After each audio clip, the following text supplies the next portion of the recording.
Last question, Deputy Carl Nolan for the Rural Independent Group. Good last Corla.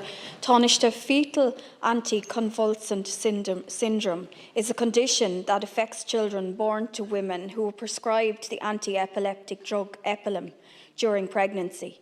Children exposed to this drug in the womb have a higher chance of genetic malformations compared to the general population. An additional 40% of children exposed to Epilim experience developmental delays and have 3 to 5 times greater risk of developing autism and ADHD. In comments made at Epilepsies Ireland National Conference, a neurologist described the impact of Epilim as much worse than thalidomide and much more widespread. Indeed, we know following a statement by the then Minister for Health, Simon Harris, in 2019, that between 153 and 341 children born in Ireland will have experienced a major genetic malformation due to the unnecessary and avoidable exposure to Epilim. The HSC also estimates that 1,250 families have been impacted since the 1970s here in Ireland. Progress on identifying how this could have happened seemed to be taking place when, in November 2020, Minister Donnelly issued a statement in which he committed to prioritising an independent inquiry. This followed a meeting with Epilepsy Ireland and the Organisation for Anti-Convulsant Syndrome Ireland. However, it was only last week that the draft terms of reference were drawn up with no indication as to whether the format of the inquiry will be non-statutory or statutory. If non-statutory, the parents, women and children want to know why and deserve to know why, especially given the public interest and the potential recommendations which could be made to help prevent an issue like this from happening again to future medications. These families have already been through enough, I think we can agree on that, and they must see meaningful action taken from an inquiry, not just a report on a shelf. Tánaiste, these families need to know what services are being put in place to help them. Can you outline exactly what services these families can avail of? And will you commit to doing everything possible to assisting these families who need urgent and immediate assistance beyond the promised inquiry and beyond a report on a shelf? Thanks very much, Deputy.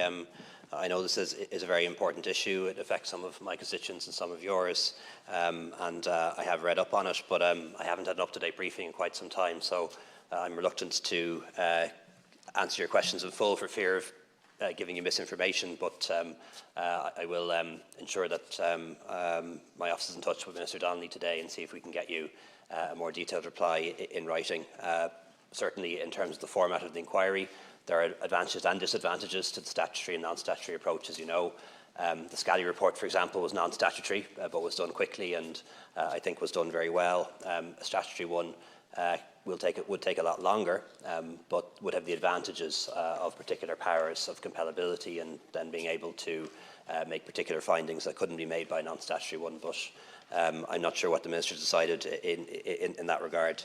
And also, I hear the question that you've asked in relation to the services being made available to these patients. And again, I'll be in touch with the Minister for Health about that and make sure that you get a detailed note on it. Tánaiste, I thank you for your constructive response there and your commitment to seek further information, which I'm sure the families will appreciate. But I do want to point out that Minister Donnelly did commit to convening a stakeholder group to see what can be done and certainly to stamp out the risks associated with Epilim. And really, it is vital that this stakeholder group be established immediately, because this is something that could run alongside an inquiry. Now, in addition to that, back in 2018, the recruitment of 4 epilepsy nurses was committed to. And I think that would also be very helpful, particularly for the purpose of the implementation of the pregnancy programme. So if we had that recruitment also, these measures will go some way to ensuring that no family will be affected by Epilim in the future. But I also want to point out that it is very concerning that there is approximately 1,600 women taking this drug in Ireland. Yet an Epilepsy Ireland survey in 2020 found that 1 in 6 women are still unaware that the drug can, in some cases, cause serious birth defects and learning and developmental problems in children. And this does highlight an urgent need to get this matter moving, and an urgent need also to support so many of those that are affected by this drug. Garv Magad. Tánaiste to conclude. Thanks, thanks, Deputy. I think we'll all acknowledge that Epilim is a very effective medicine in controlling epilepsy, but of course, if anyone is pregnant, they do need to be made aware of any risks when it comes to any medicine that they may take, and what risks may affect their child.